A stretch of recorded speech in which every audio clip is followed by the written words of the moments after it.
Number two, I think this is really important too, is think abundantly. Come from abundance instead of scarcity.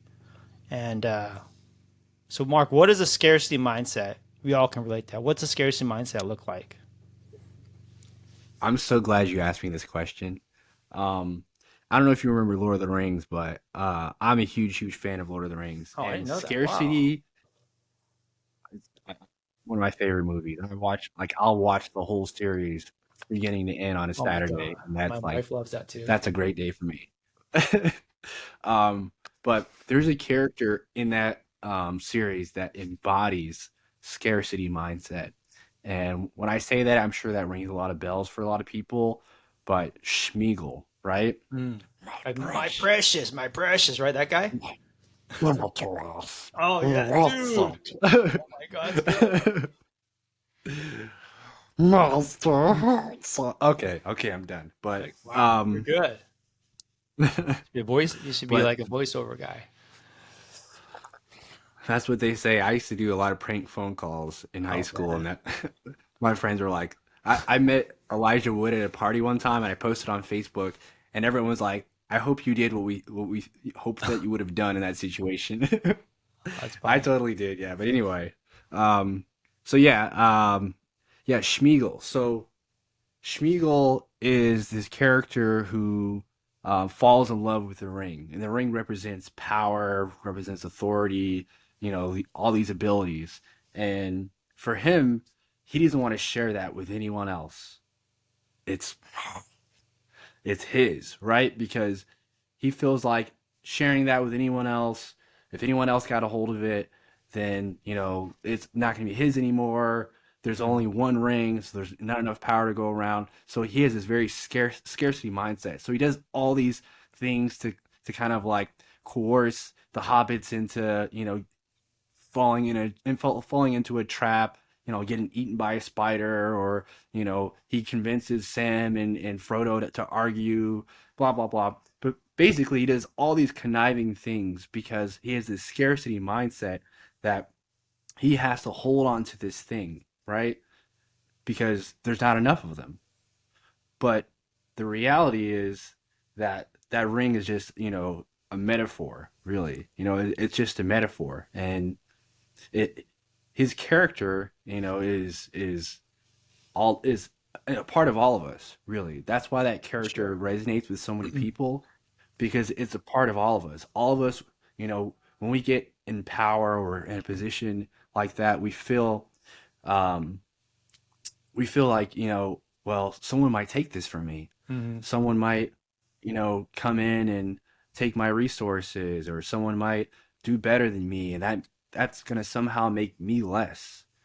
Um, but that's not the reality. But that's how we think. Um, so that's scarcity. That we think, there's not enough water in the world, but the Earth is what, like 80% water. It's like Something like that. there's an abundance of this. We think, oh, we lost that one girl that we really liked. In Well, high there's, school. three in high school. There's like 4 billion, women out there. There's 3 billion men out there. It's That's so it's true. like, It's like when your buddy's like, "Oh my God, my life is over." I'm like, no, there's like millions of women around in Los Angeles, so you'll be fine, bro. Like, just stay positive, have a positive mindset, and there's possibilities. I think that's the biggest thing, is knowing that there's possibilities for you, opposed to scarcity. I think it's hard for people to transition from scarcity to abundance, and they have to be kind of in an environment where people are empowering them and lifting them up instead of dragging them down. Because every relationship that you have, nothing is like neutral. Either they're empowering you or they're, bringing you down. And sometimes the families are the ones that are bringing you down. They do love you, but they're just scared that if you get too high, you're gonna fall, and it's gonna be really really hard. So that's why I understand how parents are like, keep be humble, type of thing, and not maybe give you too many attaboys or pat on the back because they don't want you to get too high.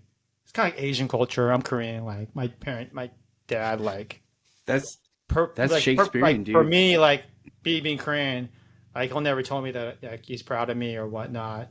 When I was younger, I would just do my thing, and but I would find out later that he's like talking, he's proud of me to his friends and stuff like that, but never to me because he wanted to keep me humble, I guess. And I understand it's kind of the mentality of being an immigrant from Korea. But I don't know if you experienced that or not. I don't know if you were patted on the back every single day for doing stuff or not, but I don't know what your experience is. What was your experience like, Mark, growing up? Well, my parents, I grew up, my parents were separated and they both had different mentalities.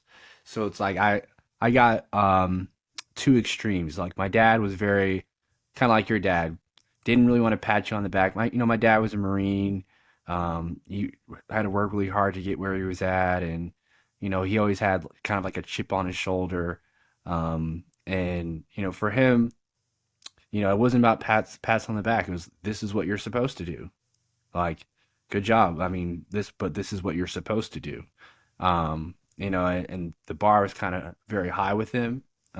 Whereas my mom was like, she celebrated every victory. You know, Mm. um, she celebrated the small stuff. Oh, you made honor roll. Oh, you did this. Congratulations. And let's go get some chicken nuggets or your special meal, whatever it is that you like.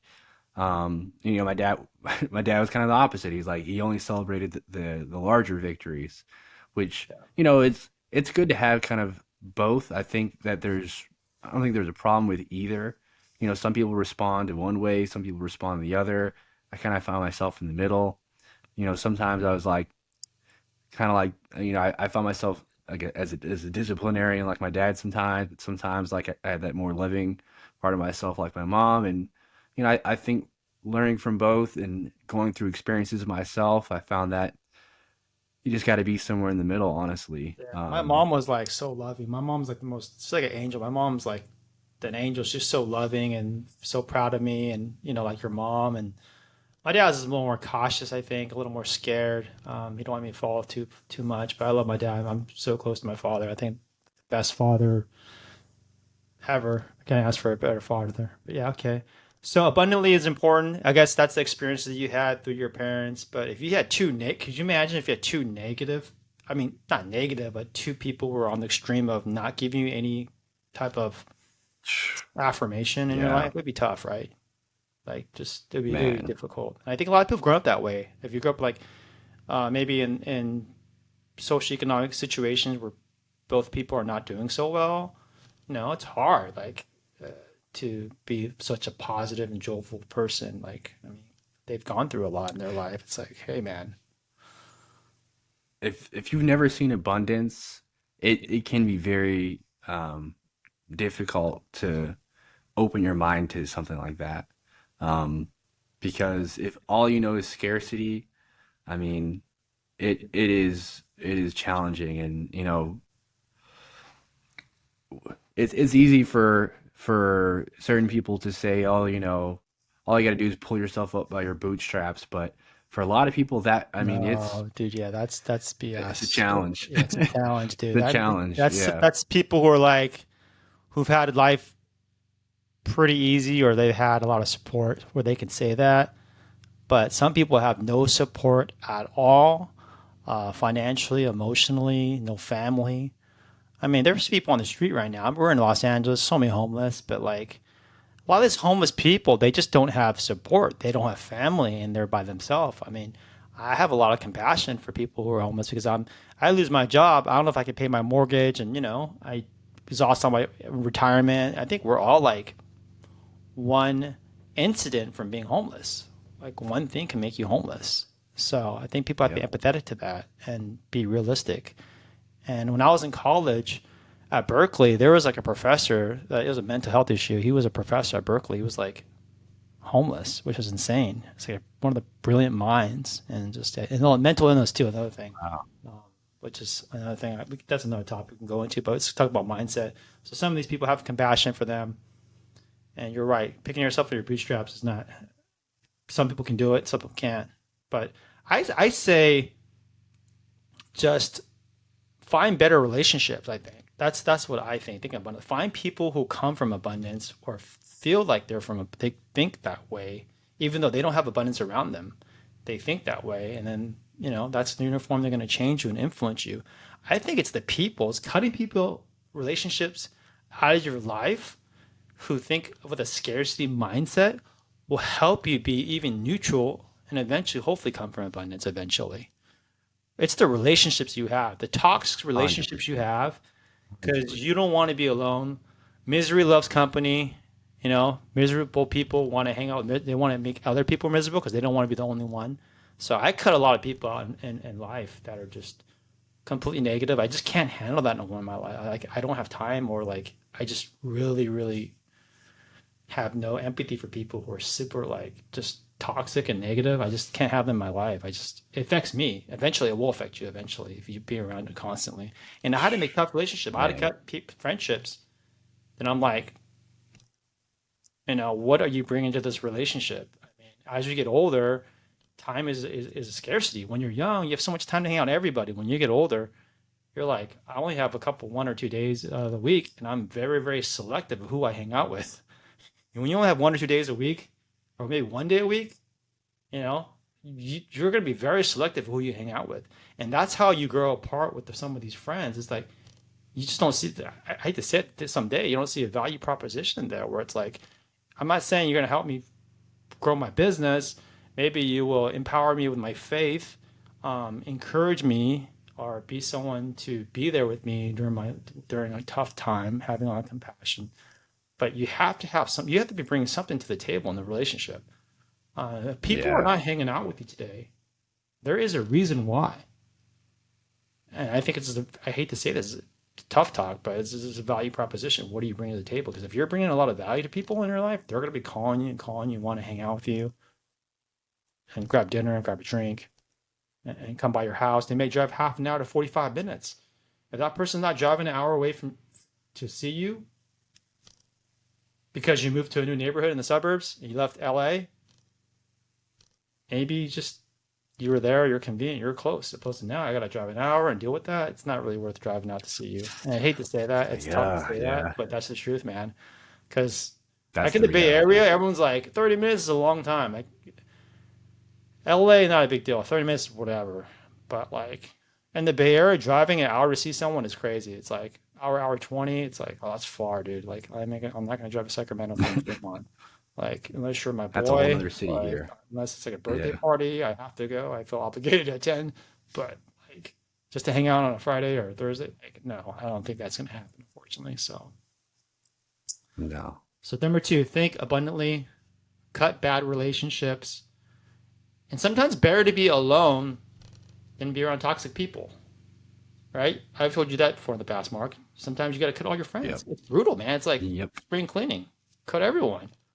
But then at some time you're at peace. You're like, I'm not worried about other people all the time. Because when you have drama in your life and you're used to drama, you seek drama. I have a friend that just loves drama and he seeks drama. He goes after girls who are dramatic because he loves that chaos because he grew up in that kind of environment, the instability, and people are gonna like go to things that are familiar, and you got to like kind of break that chain of like continuing on that chain. So yeah, like those dramatic relationships. I think drama is like I hate. I hate drama in my personal life, my business life. I never dealt Same. with it, and that's what kept my mindset Same. strong, I guess. 100%.